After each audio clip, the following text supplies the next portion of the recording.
Oi, pessoal, tudo bem? Como é que vocês estão, oitavo ano? Tudo tranquilo?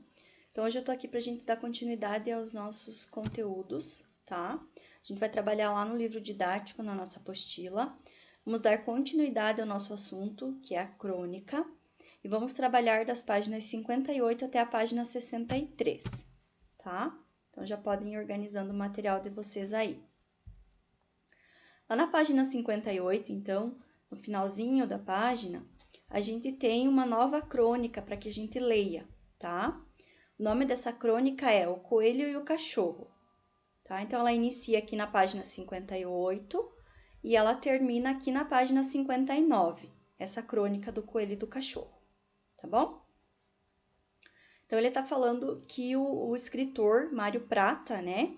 Ele é um escritor, dramaturgo, roteirista, cronista e jornalista. Então, ele conquistou reconhecimento como romancista, autor de telenovelas e de peças de teatro. Então, contando um pouquinho sobre o autor do texto que vocês leram. As crônicas de Mário Prata, pelo seu estilo, são marcadas pelo humor. Identifique no texto uma passagem que o cronista faz você rir, apesar de estar lendo um fato triste. Então, tentem identificar na crônica um trecho, né, uma parte aí do texto onde ele queira passar humor, apesar de ele estar contando algo que não seria alegre, né? No próximo exercício, você deve ter observado que a crônica O Coelho e o Cachorro apresenta 3 partes distintas, ou seja, 3 partes aí que a gente consegue identificar de forma bem clara, né? A história é contada em apenas uma dessas partes, certo? Quais são as outras partes? Ou seja, eu tenho outras 2 partes além da história, né? O que vem antes dele, o que ele coloca antes dele começar a narrar essa história?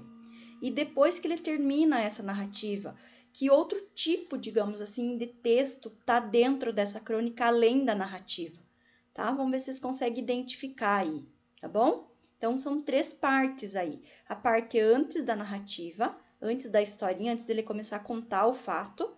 E depois que ele termina de contar esse fato, tem uma outra parte dessa história aí. Quais são essas partes? Tá bom? Exercício número 13. A crônica, ela apresenta um enredo, ou seja, uma história, né? Como o conto. Porém, a estrutura diferencia dessa e de outras narrativas, pois o pré-texto, ou seja, aquele fato motivador para iniciar o texto, precede a situação inicial. Ou seja, antes de começar a narrativa, existe um pré-texto. Ele conta alguma coisa, né? Ele dá como se fosse assim uma introdução para essa história antes de começar a história propriamente dita.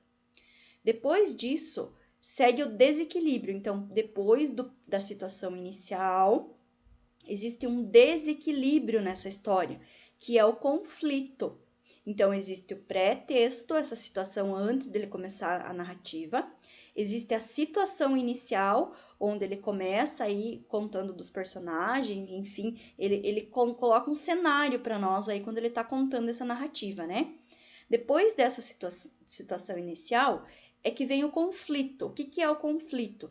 É no conflito que gera uma certa tensão, né? A situação vai se desenrolando até chegar ao clímax, ou seja, até chegar a um ponto assim que precisa ser resolvido. Então, o clímax é o ponto assim onde fica aquela tensão, onde a gente pensa assim, quais são as atitudes que vão ser tomadas pelos personagens para se desenrolar aí, para chegar a uma solução desse problema, né? Após um momento de maior tensão, que é o clímax, o enredo se reorganiza e ocorre o desfecho, que é a solução do conflito, que pode ser trágico, feliz ou aberto. O que significa ser um final aí, um desfecho aberto? Onde é a imaginação do leitor que constrói esse desenlace, ou seja, quando ele deixa um final aí para que cada leitor imagine. Após o desfecho, muitas crônicas apresentam ainda um comentário ou uma crítica, tá? O que vocês vão fazer? Vocês vão preencher esse quadro identificando a organização das crônicas, a vida no chip e o coelho e o cachorro, e destacando o pretexto, se houver, tá? A situação inicial, o conflito, o clímax e o desfecho também, se houver. Então, ele tem um espaço que inicia aqui na página 60, tá? Para que vocês vão fazendo aí, vão ter que fazer uma releitura se for necessário, caso vocês não lembrem das duas histórias, né? Então, qual foi o pretexto? Ou seja, qual foi a situação antes da situação inicial que ocorreu lá na crônica A Vida no Chip, tá? Qual foi a situação antes da história propriamente dita, né? O coelho e o cachorro. Então, pretexto da vida no chip e o pretexto no coelho e o cachorro. Depois, vocês vão colocar sempre das duas crônicas, tá? Qual foi a situação inicial da vida no chip e do coelho e o cachorro? Depois vocês vão dizer qual foi o conflito das duas, né? De uma e de outra. Ou seja, o que gerou o problema, né? Qual foi a situação ali que gerou o problema, que vai gerar o conflito. Depois vocês vão colocar qual é o ponto alto das duas crônicas, qual é o clímax, qual é aquele momento de tensão das duas, e que a partir desse momento de tensão, né, gerou-se o quê? O desfecho. Como que terminaram essas duas histórias, certo? E também como aqui, por que aqui tem essas linhas? Porque lá na crônica da vida no chip não existe um comentário do autor sobre a crônica.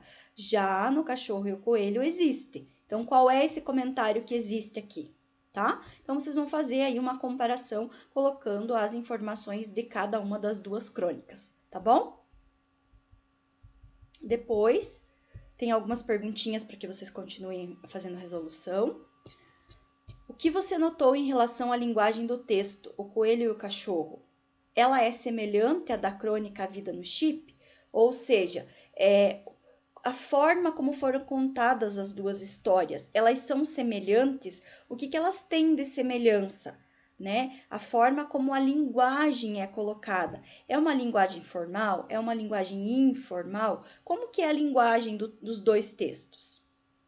Depois, vocês vão colocar lá que tipo de linguagem que vocês acham que tem as duas crônicas. Vocês precisam colocar aqui frases, trechos desses textos que confirmem o que vocês colocaram ali, o tipo de linguagem que vocês colocaram, vocês precisam confirmar com trechos do texto, tá bom? Próximo exercício, que é o exercício número 15, diz assim, ó, ele coloca a pergunta e agora 3 vezes nessa crônica. É uma pergunta retórica, tá? Ele quer saber que tipo de pergunta tem esse nome. O que é uma pergunta retórica? E vocês vão pesquisar aí, né? E daí colocar qual alternativa que responde a essa pergunta. O que é uma pergunta retórica, certo? Na próxima pergunta, então, nas crônicas lidas nesse capítulo, existe verossimilhança. O que é isso? É a impressão de verdade que o autor passa em histórias de ficção, né? Fazer com que você imagine aquela situação como se ela tivesse acontecido na realidade, tá? Porque o leitor tem essa impressão de que tudo que foi narrado nelas é verdadeiro. Então, isso é ter verossimilhança. Tem condições de ter ocorrido realmente. Aqui pedi, né, para trocar ideias, né, para ver a que conclusão vocês chegaram. Sobre a crônica A Vida no Chip, explique se a verossimilhança seria mantida a mesma, né, que a cena em que a mulher do pesquisador sugere jogue fora o chip fosse mudada. Então, se ao invés dessa frase, dessa cena lá da crônica, fosse outra, então fosse essa última aqui. Fique com o chip, disse ela, voltando a ser um rato de laboratório que fugiu rapidamente pela janela. Ou seja, a crônica ela continuaria tendo verossimilhança se fosse colocado esse desfecho final aqui, né? Essa outra possibilidade, se fosse colocado essa última que eu grifei aqui para vocês, a crônica continuaria tendo verossimilhança, lembrando que a verossimilhança é aquela impressão, né? Aquela possibilidade daquilo ter acontecido realmente. E vocês vão me responder ali, tá bom? A crônica, lá no exercício número 17, a crônica O Coelho e o Cachorro, de Mário Prata, termina com um comentário crítico, uma dura reflexão sobre as atitudes e os comportamentos, não apenas dos personagens, mas das pessoas em geral, em um recorte do cotidiano. Então, ele traz esse comentário para, digamos assim, dar um puxão de orelha, né? Ele traz uma crítica, certo? Isso, porém, ou seja, esse comentário não acontece na vida no chip. Como você deve ter observado que não existe comentário lá na vida do chip, tá? Assim como faz o narrador de O Coelho e o Cachorro, escreva um comentário, uma crítica, faça uma análise da situação, dos hábitos, das atitudes e dos comportamentos dos personagens de A Vida no Chip. Compartilhe a sua criação com um grupo de colegas. No caso, vocês vão compartilhar com a prof, tá? Então, o que vocês vão fazer? Como foi feito um comentário ali nessa última crônica que vocês leram, que era O Coelho e o Cachorro, vocês vão fazer parecido, né, com esse comentário, mas se encaixando lá na outra crônica, na crônica da Vida no Chip, tá? Vocês vão fazer esse comentário nesse espaço que tem aqui, tá bom? Então, gente, por hoje seria isso a nossa aula, tá? Esses exercícios vocês vão fazer a resolução deles e vão aí da mesma forma como vocês estavam fazendo anteriormente, mandar para mim aí, dar essa devolutiva. Qualquer dúvida que vocês tiverem na resolução dos exercícios, tá? Ou não entenderam alguma coisa sobre o conteúdo, eu estou à disposição para solucionar, ajudar vocês aí a chegar a uma resolução, tá ok? Fiquem bem, até a próxima aula.